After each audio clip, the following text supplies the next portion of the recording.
We have all pondered this thought, so I'm just gonna say it out loud. What would you do if you could go back in time?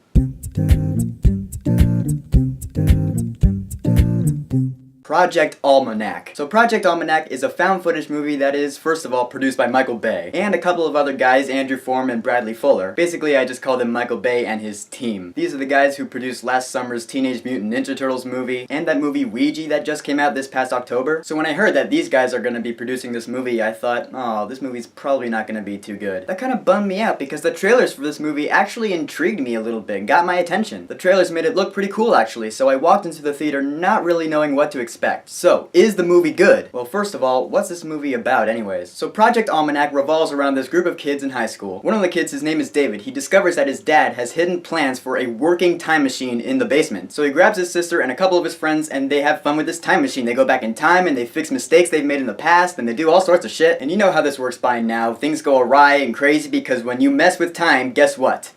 Time messes with you. So when this movie was starting off, I wasn't really feeling it. The main character, David, was pretty much the Shia LaBeouf character from the first Transformers movie. You know, he's working his way through senior year, he's trying to talk to this attractive girl, but he's stumbling, he's mumbling, but he's also pretty smart. He got into MIT. I'm just gonna say the main cast of this movie, all in all, the acting was just okay. No one really stood out to me. Some of the characters were kind of annoying in a couple of parts. They weren't bad per se, they just weren't amazing. I will say though, the two chicks in this movie are pretty damn attractive, especially Jessie.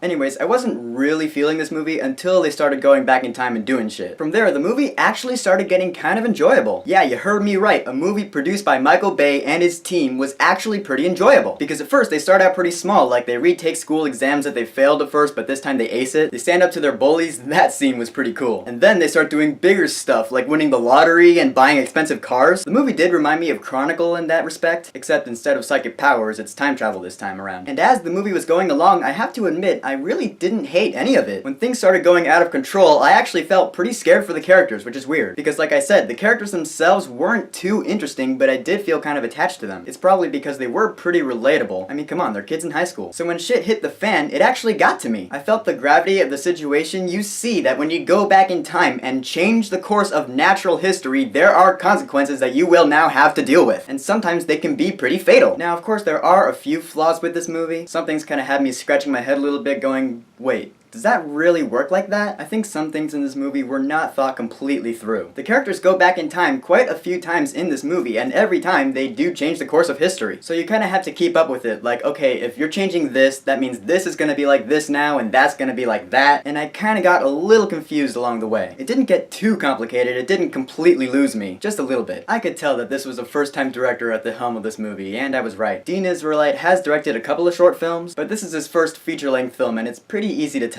But hey, for a first effort, this movie was not half bad. So Project Almanac had an okay cast, a pretty intriguing plot, some pretty cool visual effects. The movie looks like it didn't cost that much money to make, but for what it was worth, the visuals were not that bad at all. And of course, this being a found footage movie, there was no musical score. But whatever, you know, it's not like it brings the movie down. If anything, that makes it more realistic. So all in all, I thought Project Almanac was pretty cool. So I will say, go see this movie while it's in theaters. Would I see it again? Yeah, I would, but for a lower price. So Project Almanac, have you seen it, and what did you think about it? And what is your favorite Michael Bay film, or your least favorite? Hey, some people actually like the Transformers movies. I personally didn't think the first one was all that horrible. But whatever yours is, go ahead and leave a comment. And don't forget to subscribe.